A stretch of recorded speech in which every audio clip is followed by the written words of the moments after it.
Thank you. Good morning, everyone. Morning. I hope I am loud and clear.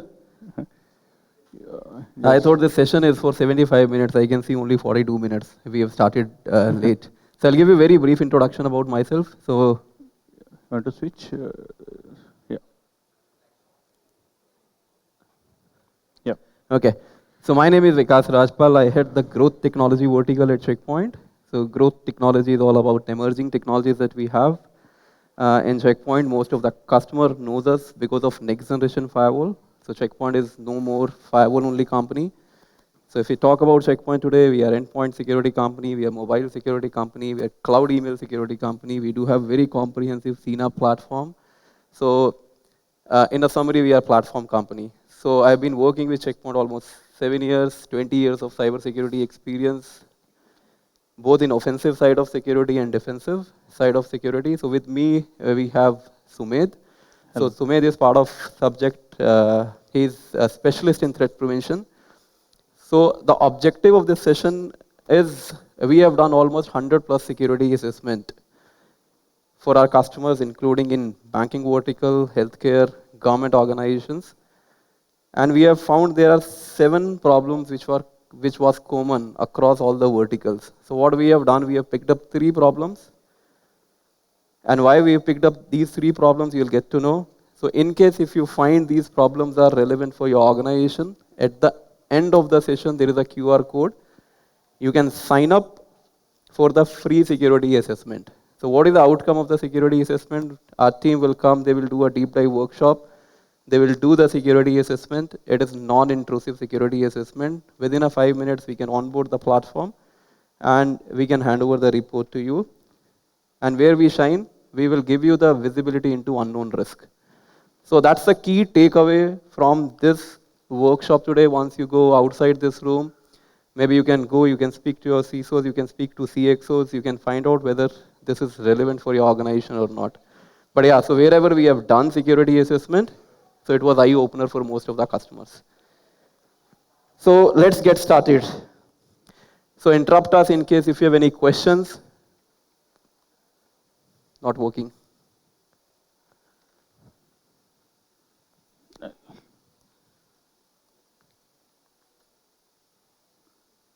Try now. Yep. So that's a very brief agenda. I think 40 minutes is very less to cover all this. So we'll speak about what are the evolving cybersecurity trends, platform approach to neutralize these attacks, and then we'll speak about 4 to 5 minutes how we can do security assessment for your organization. Right? So I was reading very interesting facts about cybersecurity.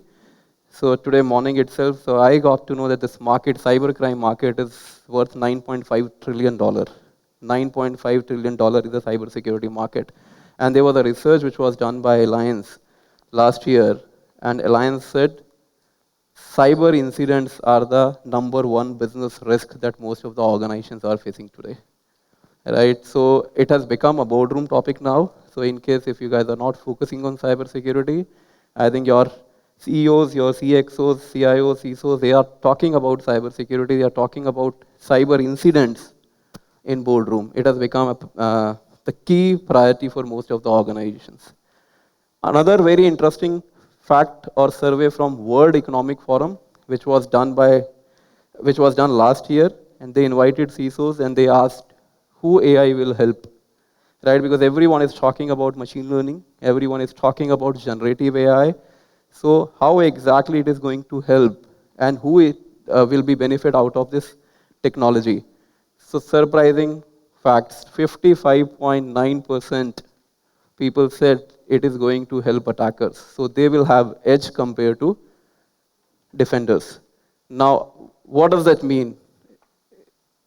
Does that mean that our organization is on risk?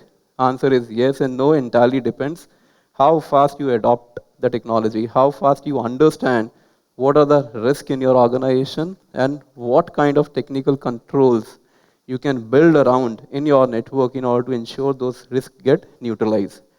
And the best part is, if we look at the point solution approach is not enough in order to detect and prevent AI-based attacks. That's where the industry is moving towards. So these two facts basically set the stage for rest of the session. So the three problems that we have picked up, which we found the common issues for most of the organization, number one was QR code phishing attacks. Any of you have heard about QR code phishing attacks? Okay. So QR code has become a norm, right? So wherever we go, we basically use our mobile phone, we scan QR code, and we exchange the data. Now, since adoption has gone up, so cyber criminal threat actors, they are also taking advantage of it. So what attackers are doing, these guys are trying to hide malicious link, malicious attachment inside the QR code, and they are able to bypass the conventional controls, technical controls you have in the organization. Second one is business email compromise, BEC 3.0 specifically. Anyone have heard about BEC? One of the most expensive attack in cyber industry. So as an organization, as an industry, we have lost around $50 billion. So this research was done by third party and they came out with the number, and FBI also came out with the figure that $50 billion as an industry we have lost because of business email compromise. And the third one is SaaS adoption. I think after 2020 problem, which was a COVID problem, adopted SaaS application. So SaaS is basically kind of an outsourced IT. We don't want to develop an application. We want to adopt SaaS applications, and we want to make sure that the productivity is increased, and we don't have to maintain the security posture. So that is basically misunderstood. So having said that, it's a shared responsibility. But what most of the organization feels, since they have invested in SaaS, they don't have to worry about the security posture, right? So these are the three major problems we have picked up. Now, why we have picked up these three major problems? Because most of the security investments that organizations are doing today, either it is on network security side, endpoint security, or secure service edge, which is your zero trust network access. While we access internet, while we access resources which are there in the organization. All these three attack vectors are blind to these three technologies. If you have next generation firewall from number one cybersecurity company, number two cybersecurity company, can they prevent QR code phishing attack? Answer is no. If you have SSC architecture, secure internet access, can they prevent QR code phishing attack? Answer is no. Can they prevent BEC attack? Answer is no, right? Do they have visibility into your SaaS platform? What kind of applications are connected to those SaaS platform? Answer is no. Which one is a widely used SaaS platform you are using in your organization? O365, right? Anyone in this room who doesn't have access to O365? I think all of you guys must be using O365.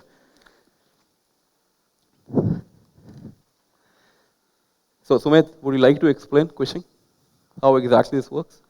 Right. So typically, if you see the sample attack, or majority of times when you see QR code being misused for generating QR attacks, so what you see is that is hidden inside a document, or it could come as a mail attachment, or it could be in the mail body, right?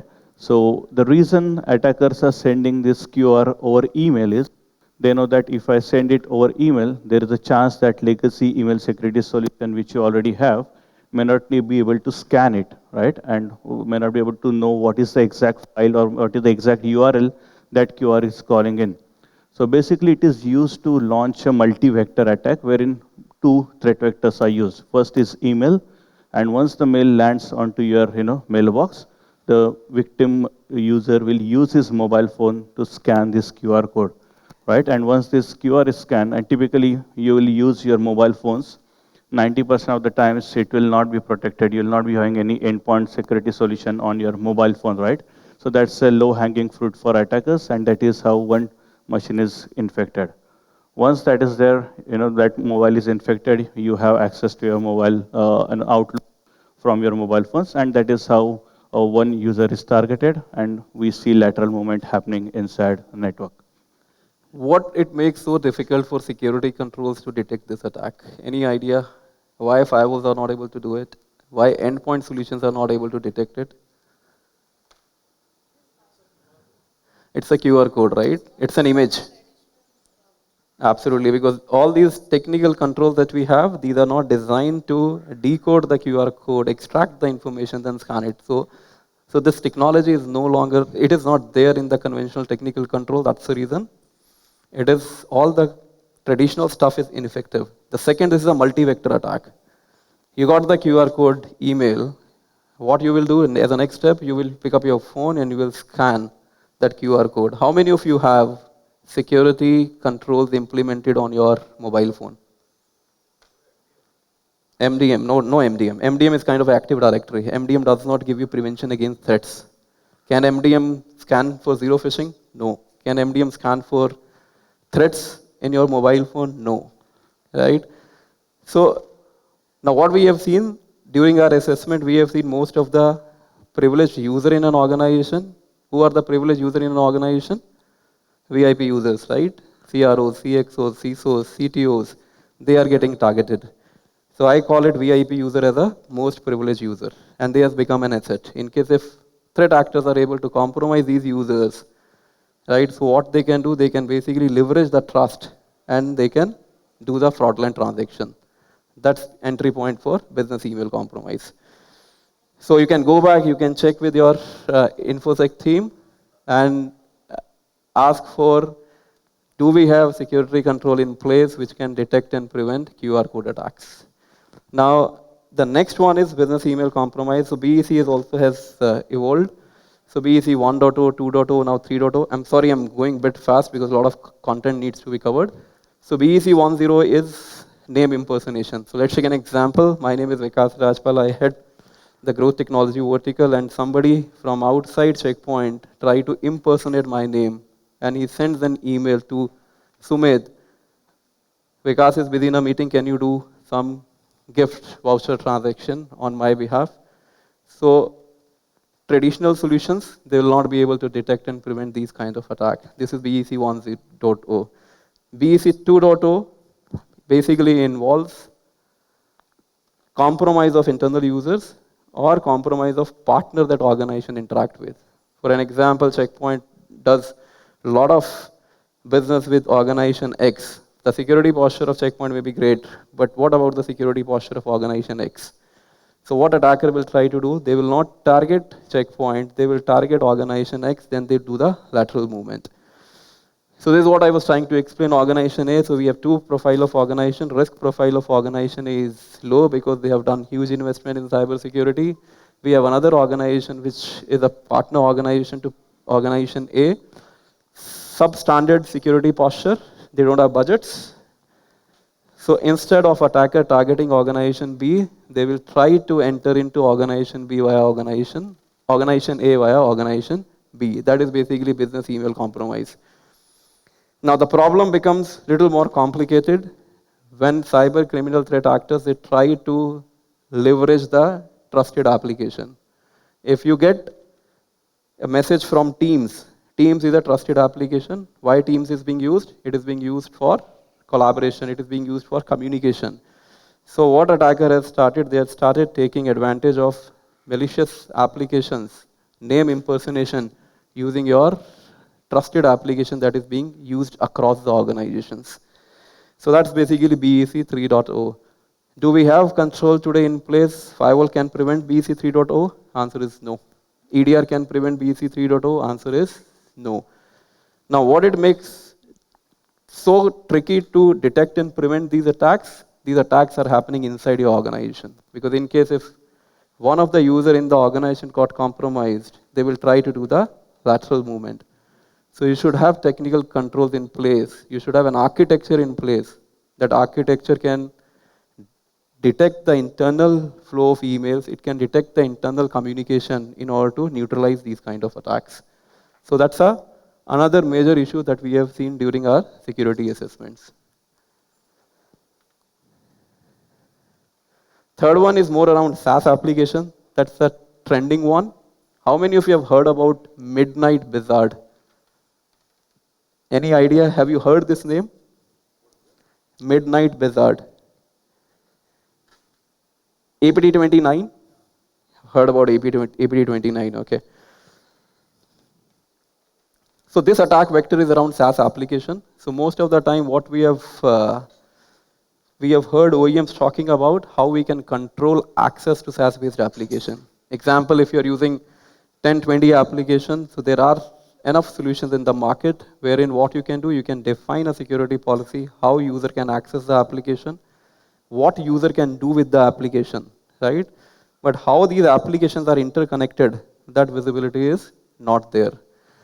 So most of the organization, what we have seen, IT teams is only aware about 20% of the application. But where the problem happens with the shadow SaaS application, problem happens with your plugins, problem happens with APIs, and how these applications are interconnected. How data is flowing, data is flowing from application 1 to application 2. Data is also flowing from user to application 1. We have control wherein user can have restricted access to the application as per organization policies, but where all these solutions are blind, how application 1 is connecting to application number 2.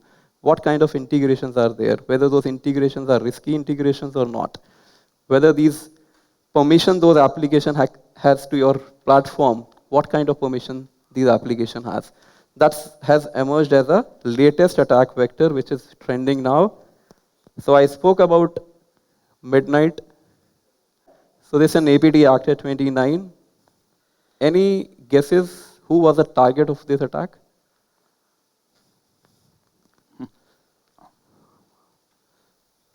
I heard somebody said the name, Microsoft. Right? So this nation state actor, they managed to compromise Microsoft. They got access to leadership team, email boxes, very sophisticated attacks. All the technologies were not able to prevent and detect these attacks. So Microsoft has huge cybersecurity investment.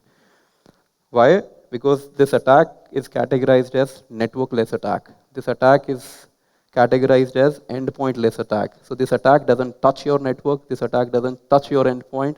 So all the solutions, all the security controls that we have in the organization, which are centered around network and application and endpoint, they were not able to detect and prevent these kind of attacks. So this operation was conducted in two phases. Phase one was initial access.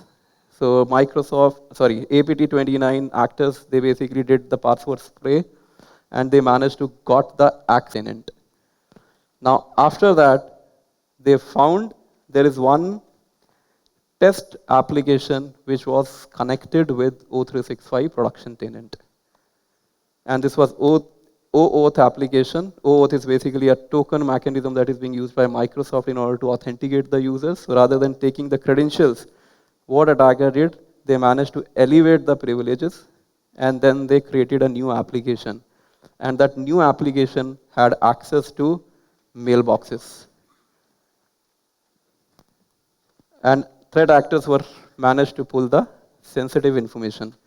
So this attack was, the initial access was in, I think, in the month of November 2023. Microsoft got to know in January 24. And before that, I think HP was also became victim of this kind of attack. So these are the three major issues I wanted to highlight and how exactly we can have an architecture in place which can help you to detect these kind of attacks and it can help you to neutralize these attacks. So what is required?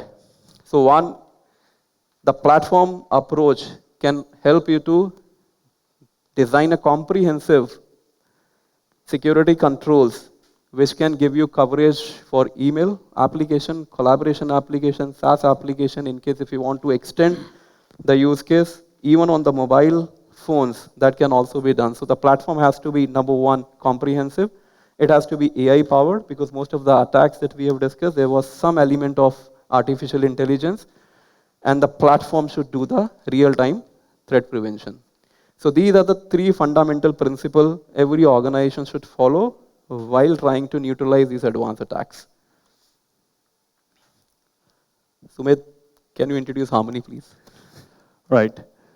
So Harmony is one of the main four pillars within Checkpoint, right? So I think Checkpoint everyone knows for their next generation firewalls, right? So that comes into our quantum pillar, right?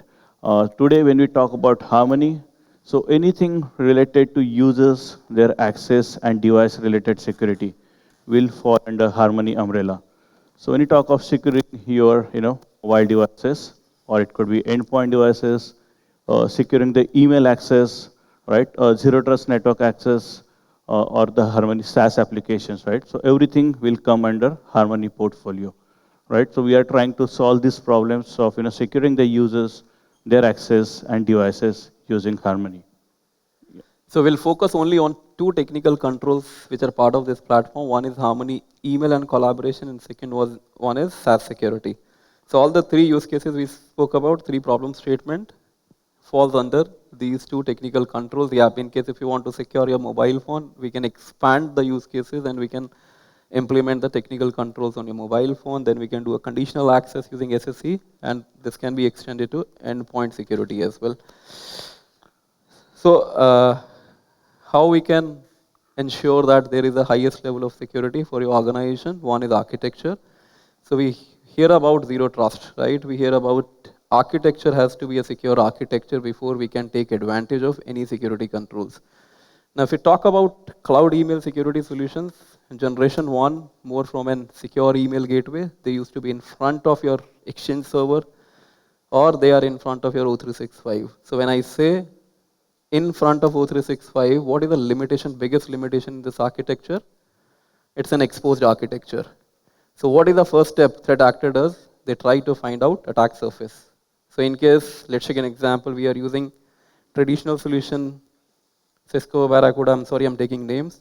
Cisco, Barracuda, Proofpoint, Mimecast, in front of O365, there is an IP address assigned to it, that IP address become a attack surface. Second type of solutions we have, security in the cloud, which OEMs like Microsoft, they recommend. You can turn on the security capability, default security capability, or advanced threat prevention capabilities. But what exactly Checkpoint is doing, we are taking a different approach. So we have our platform which basically act as a last line of defense. So we are behind layer 1 security, which is your secure email gateway. We are behind layer 2 security, which is your default or advanced security offered by email infrastructure solutions.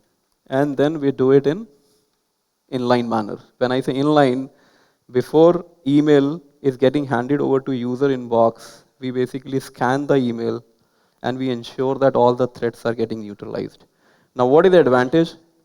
Advantage of this architecture is we have visibility into three flows. The mail which is coming inside your organization, the mail which is going out from your organization, and the internal.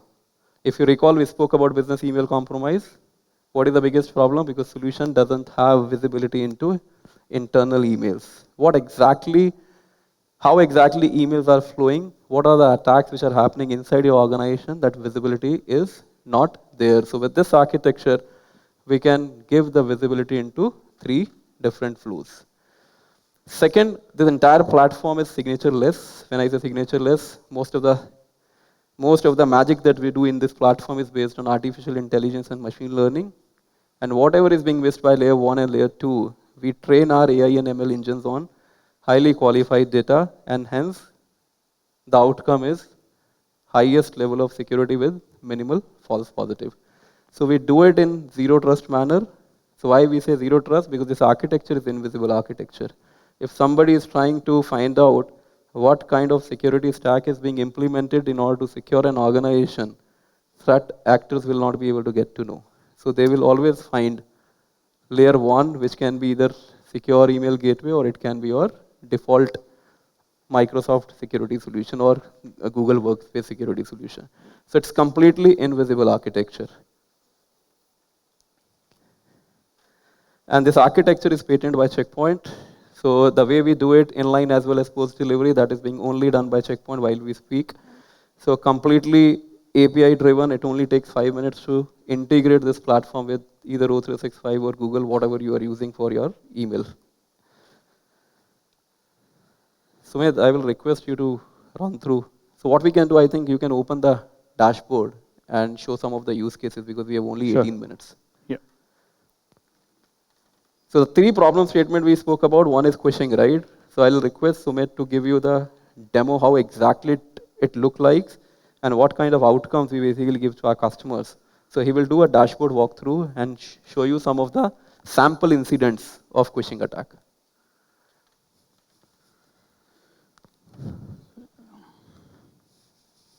Any questions? I'm going very fast, sorry for that. Yeah.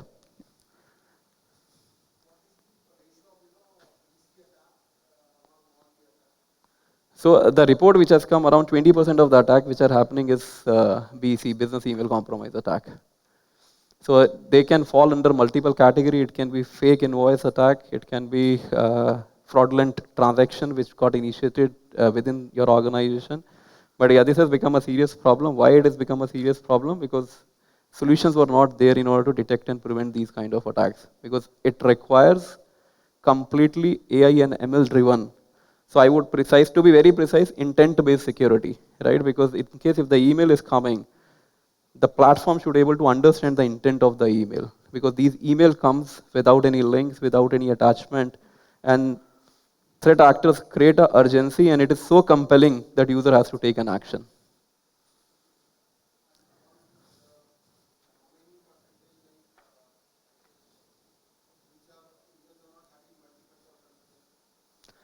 So most of the attacks we have seen, entry point was account which was not protected by multi-factor authentication. Having said that, it doesn't mean that in case if you have multi-factor authentication, it cannot be bypassed. Entirely depends on motive of the attacker and objective of the attacker. So if it is nation state which is behind your organization, today they have techniques to bypass multi-factor authentication as well. Midnight Yeah. attack that we spoke about, the user which got initially compromised did not have multi-factor authentication. Yeah. Right. Yeah.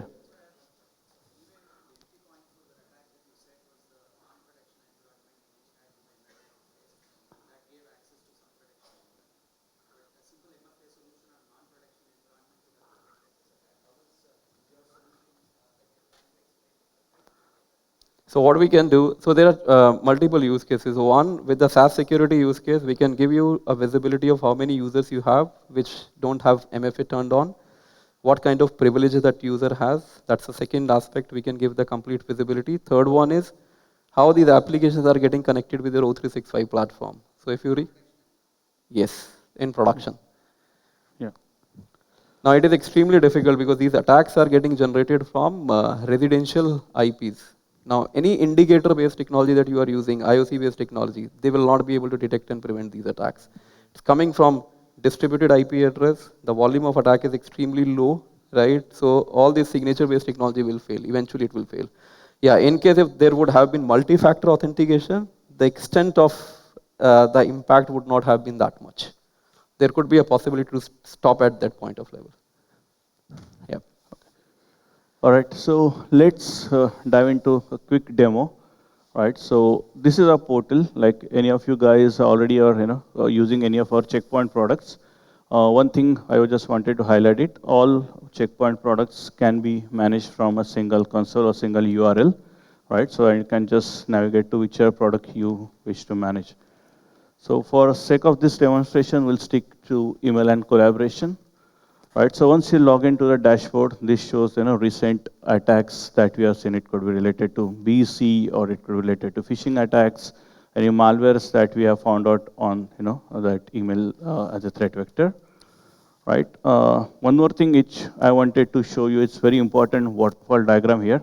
And usually when we do the assessments, this diagram gives a lot of value to the customer. So this is my demo platform, so can't expect much of the emails coming in here. But what basically this represents is total 8 emails that were landed onto my email mailbox, right? When it was scanned by net security, it was Microsoft in this case, right? They scanned all these mails, everything looked clean. Microsoft would have delivered that to the user's inbox, right? When we shift, you just architecture, we sit after Microsoft and we scan these emails. We found that out of these, one was malicious, which should have been stopped from going to users mailbox. And when we sit in line, we only allowed 7 emails to go into the user's mailbox. We prevented this attack before that goes into user's mailbox. So we'll look at that, right? So I can see that into security events also, but I can do search based on Mail Explorer, what were the recent threats, or I can also write a query to get, let's say I write a query to show me all the phishing emails, right, related to QR code, right? So in this filter, I have created a query to show me all the mails in last 1 month where the phishing status is phishing and the reason because it contains a QR which is malicious. Now let's do some analysis on this particular incident. So if I'll just click on it, and this is the information that we provide for every email that goes to our platform, whether it's clean email or it's a phishing email or some malicious email or attachment. The analyst gets to see all this information. So from analyzing the headers, you can see all the email profiling, where the mail is coming from, what was the subject of this email, right? Very interesting point what we show here is we also show you the verdict that is given by Microsoft, right? So you don't need to log into multiple consoles, right? If someone says that mail was missing, you can log into Checkpoint, you can see who's the engine who has blocked this message. So here you can see Microsoft says this mail is clean. SCL is spam confidence level. It should go to users mailbox or inbox, right?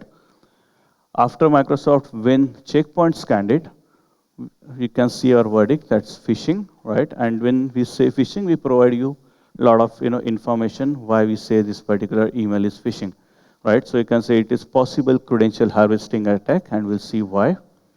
So link, it says it has QR code, and QR code leads to a link which is malicious, right? So because it was QR, the legacy solution of Microsoft was not able to scan that QR and actually find out what was link behind that.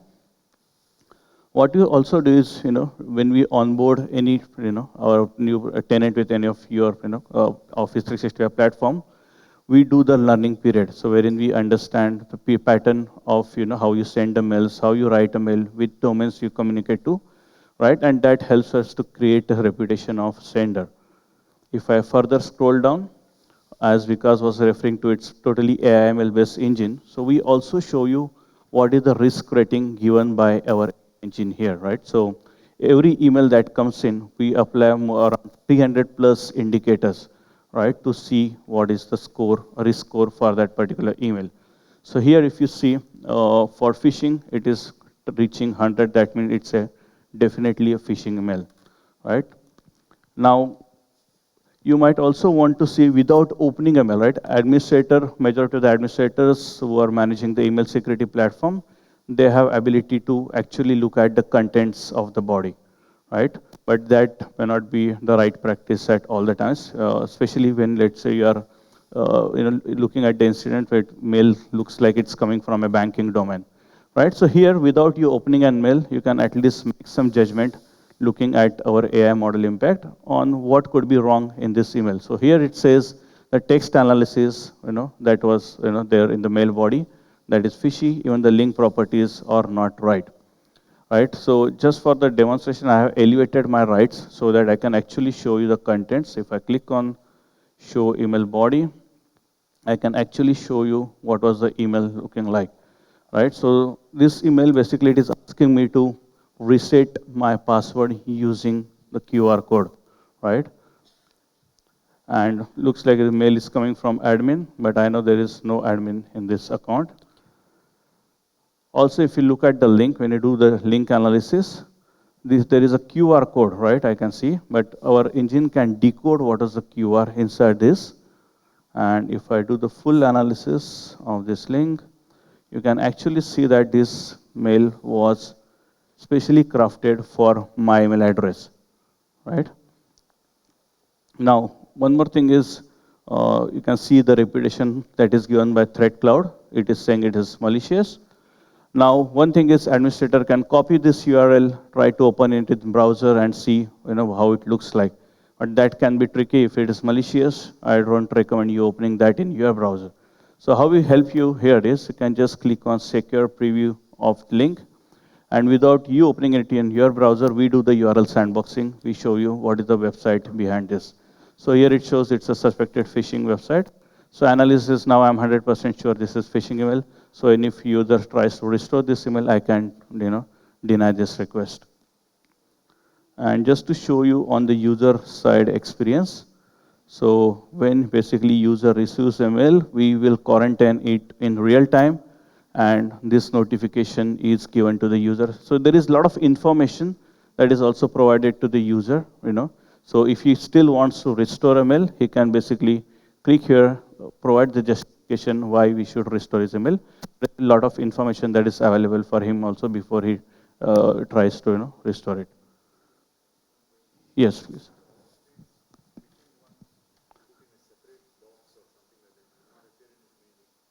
So we will quarantine. So if that mail is phishing email, so we will quarantine that mail on our solution, our platform.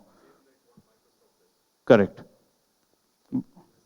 No. So Microsoft uses a different technology altogether. So what we are doing, we are neutralizing all these email in our cloud itself. So we will not allow emails to go to end user inbox. So we'll quarantine those emails. But in case Yeah. that's an end user digest. In case if you want to trigger those workflow, that can be done.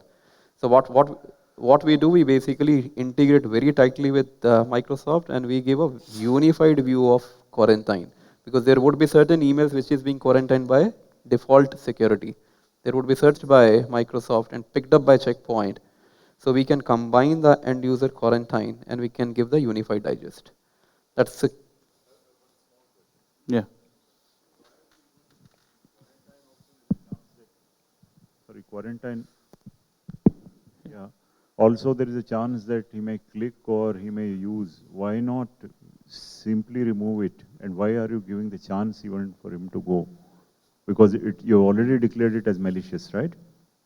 Right. Why are you relying on his judgment? yeah, please.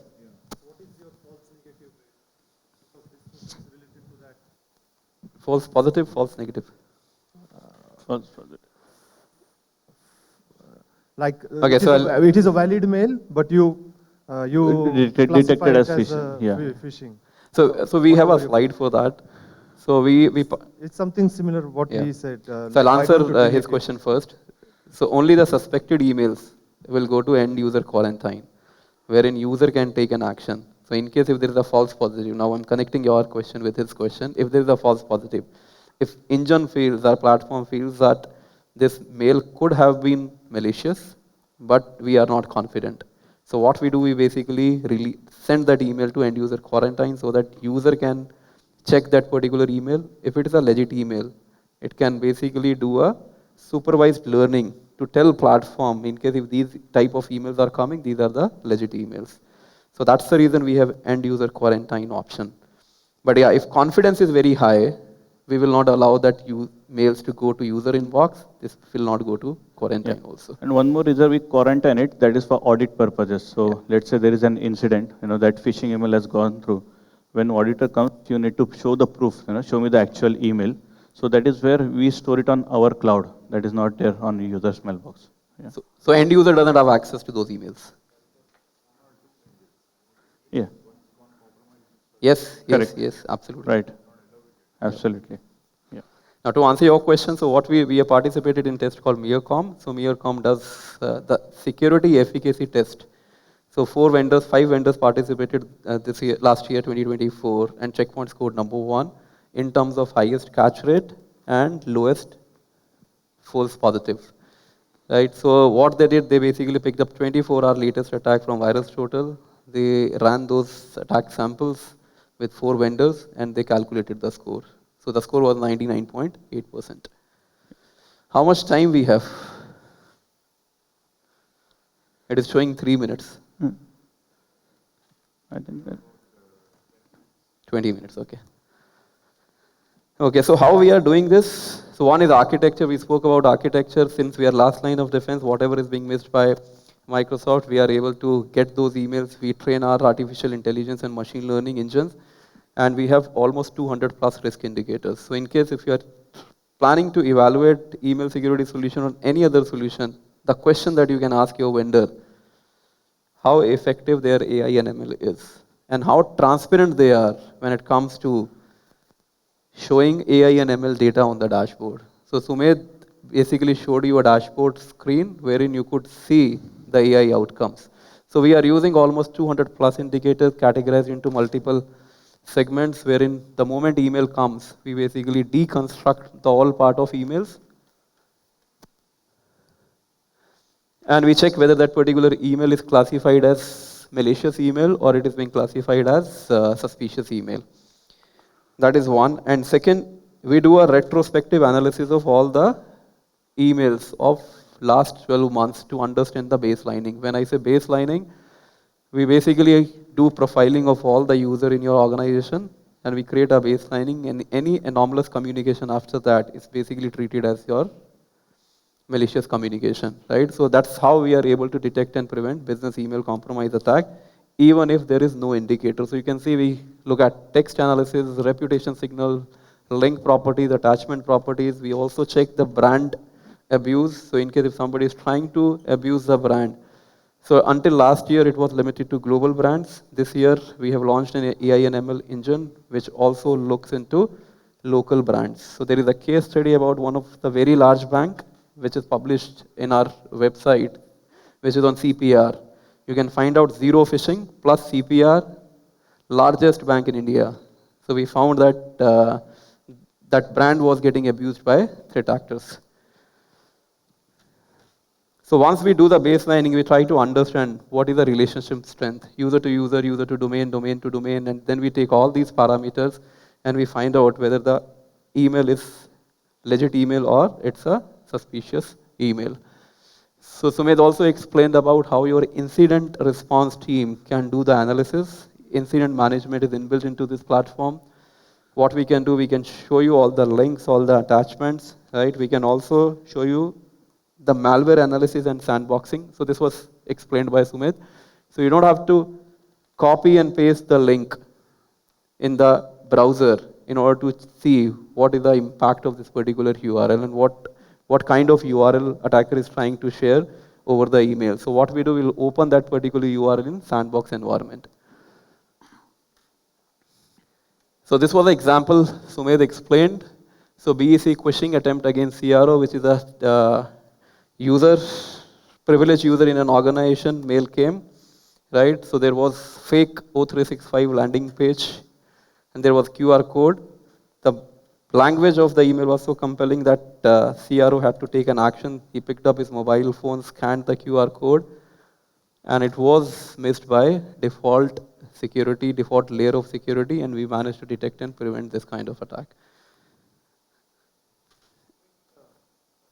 Yeah.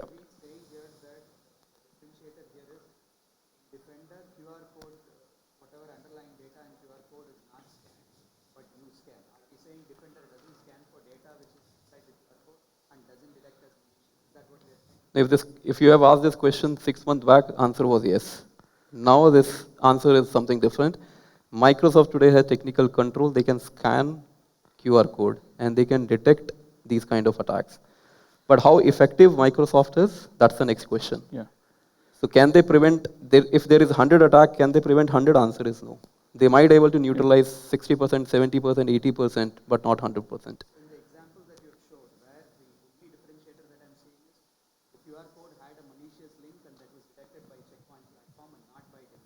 Correct. Yeah, this example I tested yesterday, so you can see the date, right? And that is where you can see Microsoft flagged it clean even yesterday. Another differentiator is if it is static, like Microsoft can still scan it. But let's say the QR is dynamic. So I'm the threat actor. I created a QR. Now I have flagged it. I have mapped it to a clean file, right? So because I know that I'll go through the scanning. Now, once that has gone to the user's mailbox, even the Microsoft has done the scanning, the verdict is clean. Now it has delivered to your mailbox. Now the attacker can find out using social engineering methods whether you have received it on your mail, right?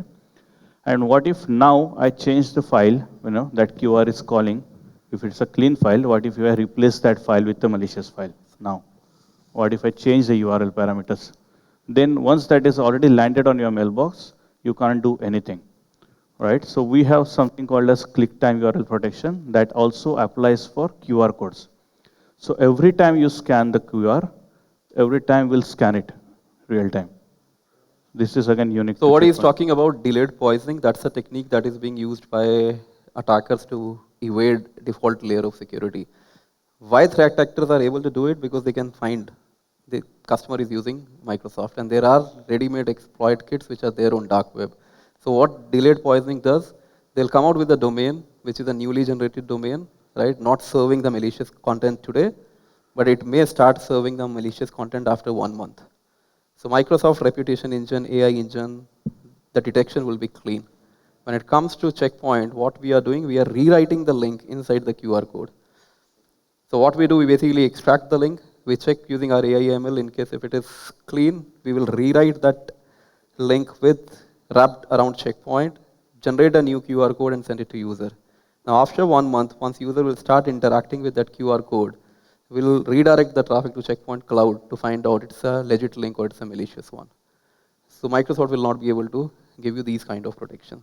One step ahead, but yeah, if you ask Microsoft, they will say yes. Yeah. Yeah. So that's where we have advantage since we are sitting after Microsoft. The quality of data that we are able to see and the advanced target campaigns that threat actors are running against organizations. So we are able to train our models and hence we are able to generate the quality output. Okay. So the next one is around file security. We spoke about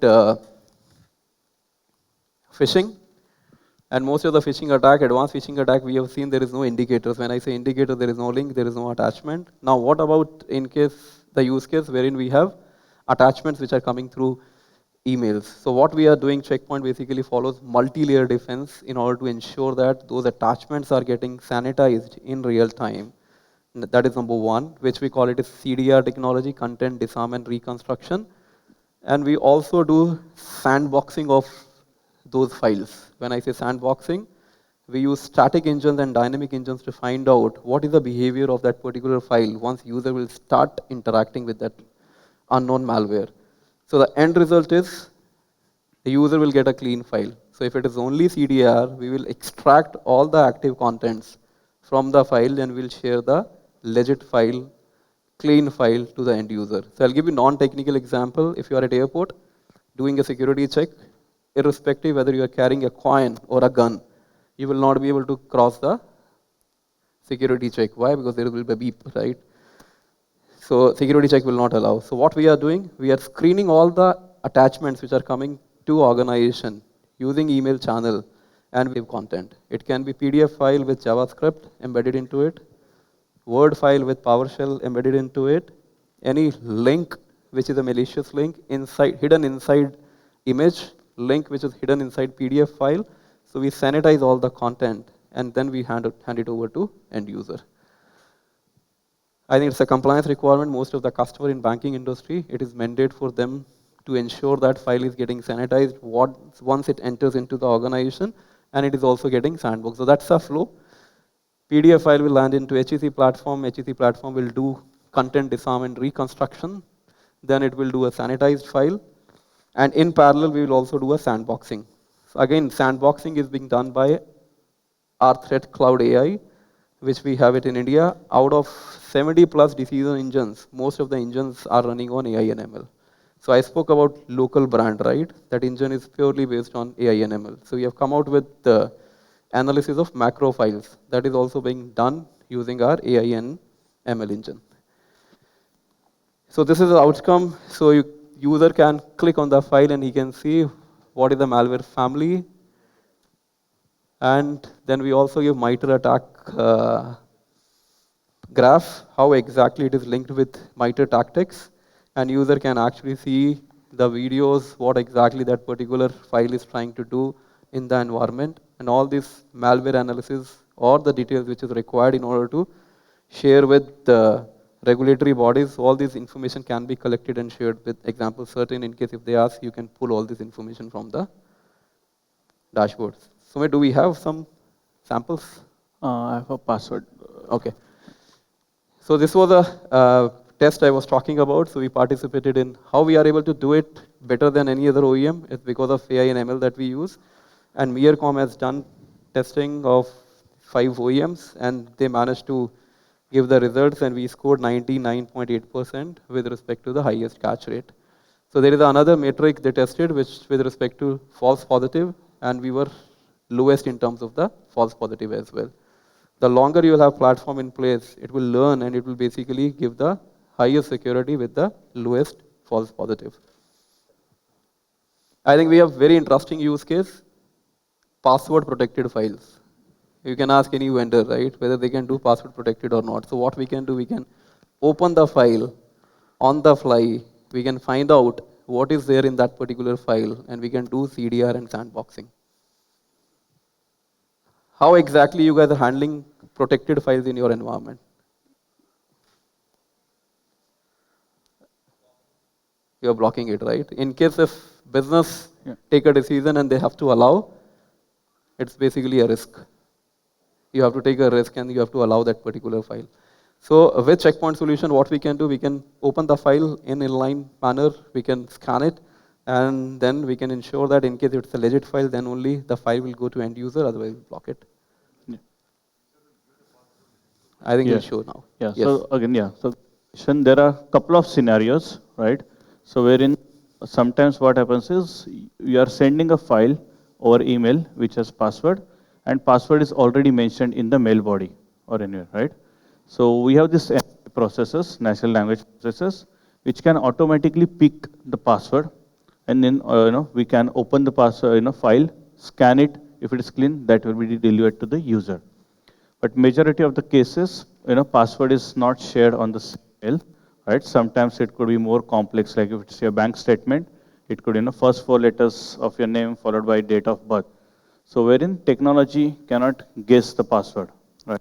So in this way, how we still scan the file.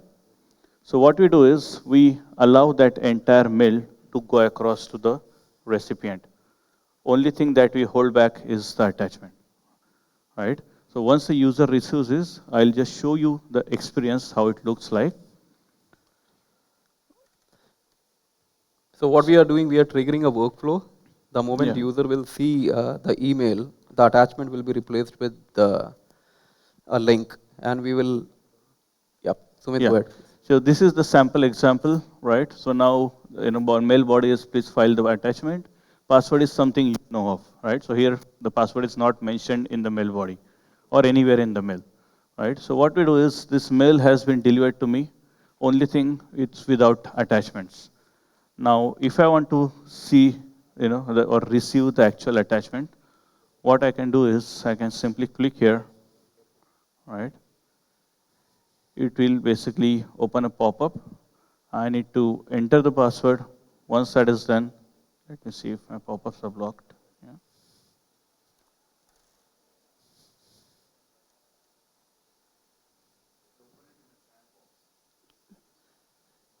So basically, when you're providing the password, After password. yeah. Uh, So that password will be used to open the file, and then we'll do entire sandboxing. If it is clean, that file will be delivered to the end user's mailbox on the same mail. So this link will be replaced with the original attachment. Yeah. Let me just try to open.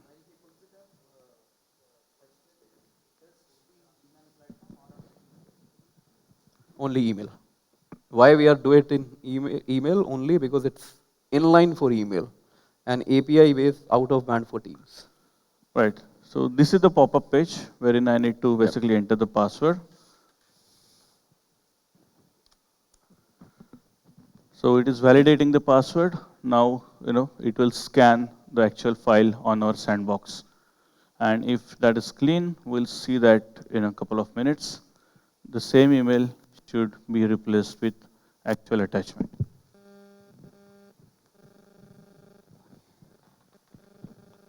So Sumit, the question is, do we have similar workflow in case if file is getting transferred using Teams? Teams for password protect? No. No. Yeah. Yeah.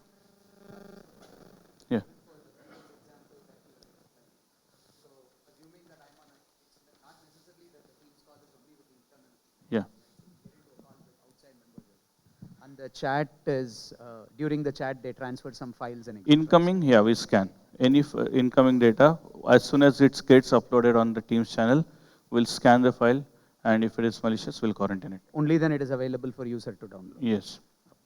So this workflow is not password protected files to Teams. Rest everything will be done. Yeah.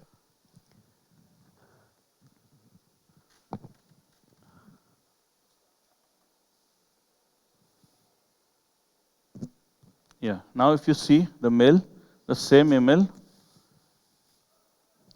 is with that original file, right? So isn't that a better way of, securing the, your files? Yeah. Thank you. Thank you. Any questions?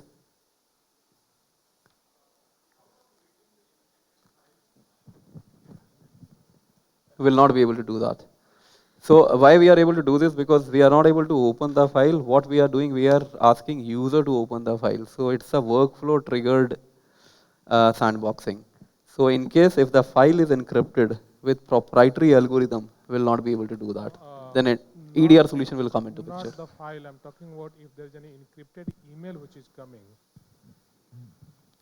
If there's any encrypted email which is coming by the client or the vendor, Right. you will not be able to read those one. And if that has a malicious attachment, how do you ensure Right. security? Okay. So basically, if you see our architecture, we shipped after Microsoft. And when you're talking about encrypted emails, that will be between two email providers, right? So if you're sending a mail from, let's say, from Gmail to Microsoft, so that encryption is between these two providers. Once the mail lands on your Microsoft, Microsoft will have the decryption keys, right? So that mail, once it lands there, that will be decrypted. So when that mail is routed to us, that will already be decrypted mail. So we can still scan it. You can still scan with the decrypted email. Yes, because we see it after the encryption. Okay. Thank you. All right, let's move to SaaS. Yep. So the next use case, so we spoke about the emails which are getting delivered through 0365. How we can scan, what are the advanced use cases, and how we can give the highest level of security. Another use case, I'm referring back to midnight threat, which happened in January 2024. That's where the SaaS security puzzle comes into picture.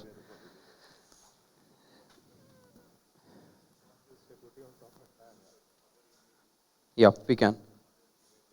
Yes. Only cloud email. Cloud email. So It's a Gmail. SaaS service, yeah. Yeah. Gmail Office 360. So the next section is about SaaS security. So what problems we are trying to solve with SaaS security. So on the right hand side, you can see the map, right? So what we can do, we can onboard the platform and we can discover all the applications which are connected with your SaaS platform. So Microsoft O365, we basically term this as a SaaS platform. All other applications which are connected around O365 will be SaaS services. Now it can be a legit SaaS services, it can be a plugins, it can be APIs which may have over permissive privileges to access O365, right? It may have some tokens which are attached to O365 which can be later abused by threat actors in order to make sure and in order to get the access to emails. So this is what exactly which has happened in midnight attack. So threat actor found an application which was connected with O365. They used the privilege of that application to create new application and then they access the emails. So with this solution, so what we can do, there are three use cases. One, we can identify all the applications which are there in your environment. So we do support 130 plus SaaS application, or you can call it as a platform.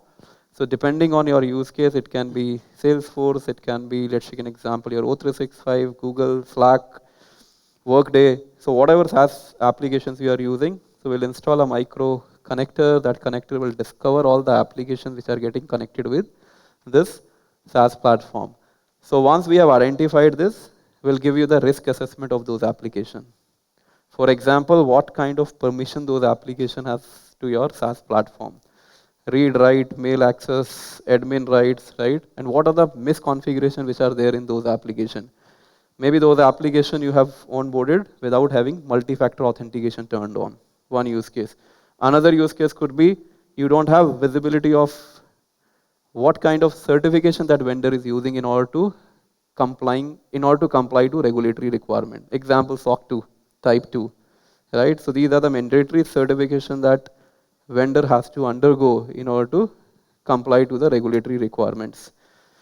And then what we can do a threat prevention in an automated manner. So when I say threat prevention, we basically make use of AI and ML.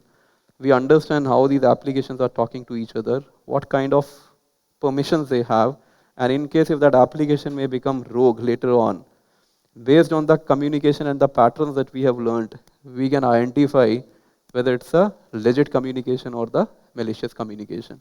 So we can revoke the token and we can ensure that the application access is secure.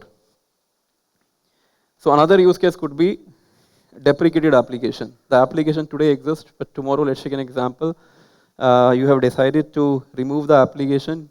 Your IT team may remove application from the end user machine, but the token is still there. Token is still connected with your O365 or any other platform. So we can give the complete visibility of all these deprecated application, and you can ensure that your environment is compliant as per the regulatory requirements. I have two more slides. I think demo will not be able to do it. So that's in summary. So what we can do, so InfoSec team and operation team, we are trying to solve the problems for InfoSec team as well as operation team.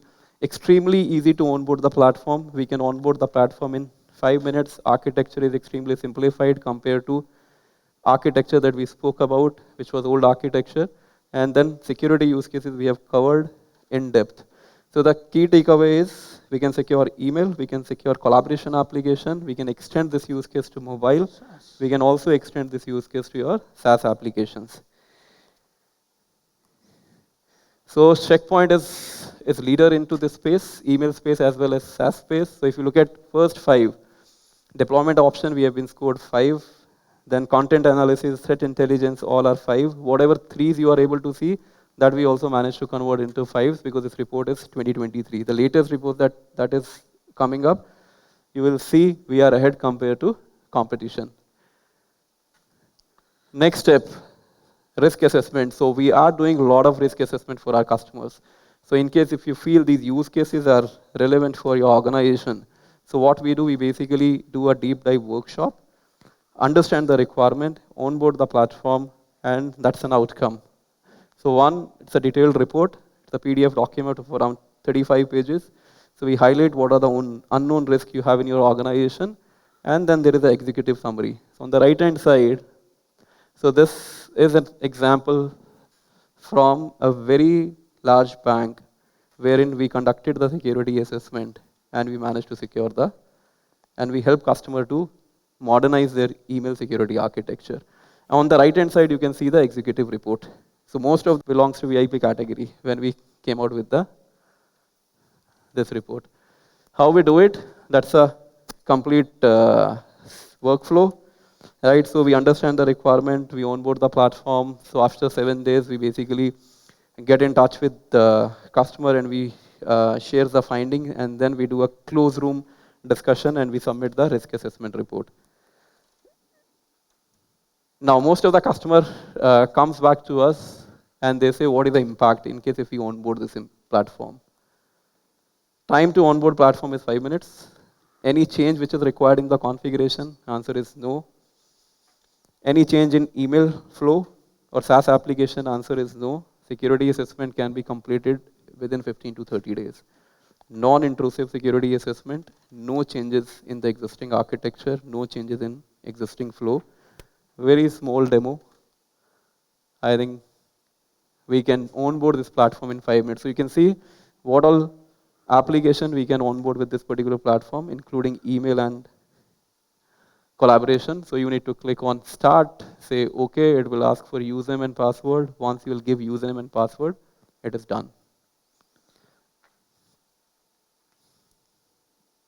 So it is asking for username and password. So if you want to integrate with Teams, it will ask for username and password for Teams. It will take some permissions. Once you click on accept, .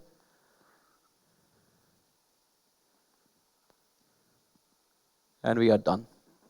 That's it. Only 7 clicks, 5 minutes, you should be able to onboard the platform.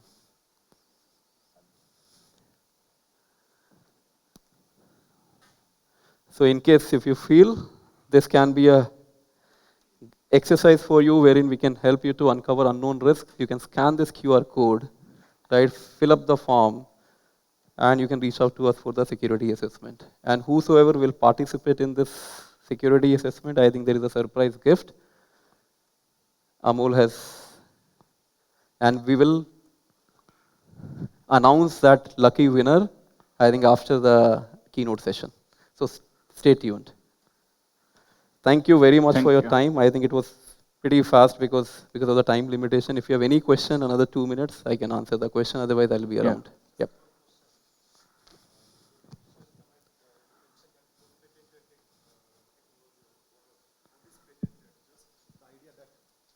Box is placed behind mailbox or the whole system, and I'm a bit confused what is So the way patented. we are doing security, email security is patented. When I say patented, we do it inline and post delivery.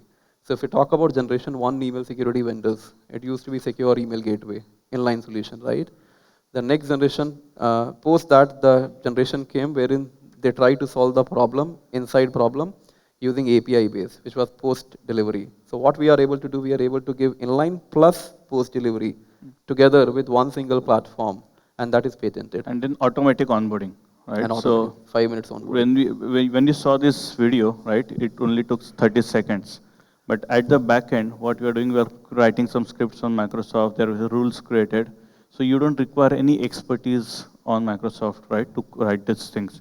So everything is done. That is automatic onboarding. This is patented by Checkpoint. Yeah, and just out of curiosity, now I shouldn't scan this QR code, right? Because I shouldn't share my login password without talking to my InfoSec team. So isn't it like, like, are you asking me to sign in with my login password to my No. Microsoft No, account? we are and- not. Okay. We are not. We are only asking for your interest. This So it is the will only form. capture Yeah. first name, last name, organization name. That's it, nothing else. This is the And form that you it's need a to form. fill. Yeah. Yes, sir. You have a question.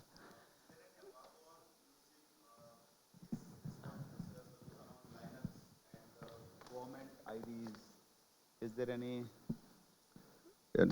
We have Linux systems, BOS operating system, and we are using government email IDs. So, any problem with application of your solution onto that platform? No, because this we don't require any agent. Our integration is directly done with your service provider. It's Office 365 or it could be Google Workspace. So mails will be scanned there, and once we scan, we again send it back to Office 365. We don't directly send it to the user. So it's like a totally transparent architecture. There is no So for change. your use case, the solution is different. So we can do zero phishing, we can do sandboxing, we can do sanitization using browser security. Because since you must be using on-prem email solution in your Yes. environment, right? No. So this is not applicable for on-prem, Yeah, that's only for cloud emails. But yeah, same level of controls, you can get it using browser security. So what we do, we basically insert a browser plugin inside your browser if you have on your BOS operating system. So we need to check the compatibility. So all the use cases that we spoke about, most of them, we can do it at browser level. Not all, but yeah, most of them. Okay, because architecture is different. We don't. Architecture is we don't have any ADs. We don't Correct. have any. No. So I think we can speak. Yeah, later. sure. Thank you. Thank you. Sir, on Microsoft Cloud App Security, there used to be multiple policies. Like we used to make that we should not internally exchange the certificate files. So we received some kind of incident where users ask us that allow us to transfer the .crt file internally.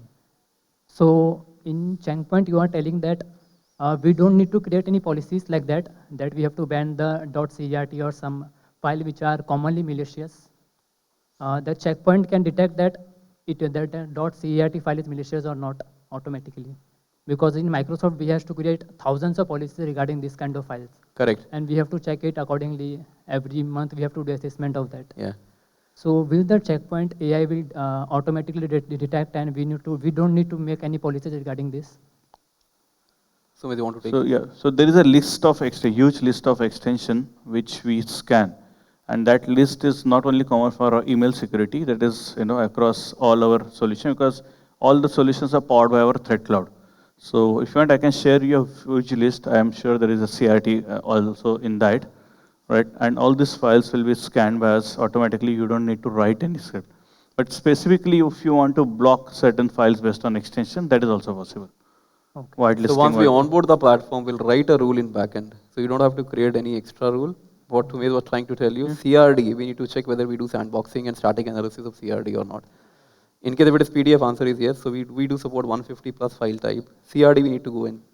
Yes, sir, check, because yeah. when Accenture gave us the project, Yeah. so in the portal there was around 5,000 policies, and we need to look after everything, and the new incident was coming day to daily. So with this basis. platform, you don't have to. So even we integrate with Microsoft, there will be a unified dashboard. Whatever Microsoft is doing from a security point of view, that you can do it and see it on our dashboard. So we have a patent for this integration as well. Okay. So you don't have to log into Microsoft. Threat hunting, right? Investigation, incident response, everything you can do it on our platform. Okay.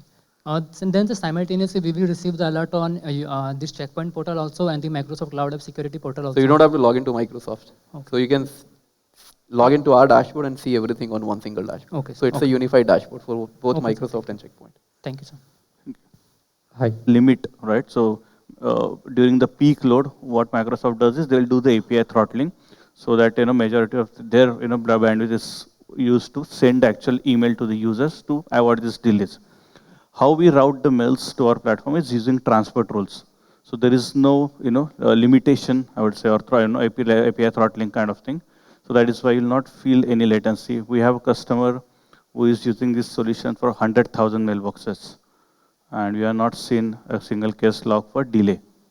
So in fact, we are able to simplify the architecture. So most of the customers are still on legacy architecture. When I say old architecture, they have secure email gateway in front of O365. Mail comes to their data center first, then it goes to O365. So there is a latency. So what we are trying to do, we are trying to remove this old architecture and we insert ourselves in the cloud infrastructure in order to simplify this. So the latency and delay will go down for sure. Okay. And once I integrate this particular solution, let's say if we are using O365, and if I want to bypass it for any reason, so can I do that? Yes, you can.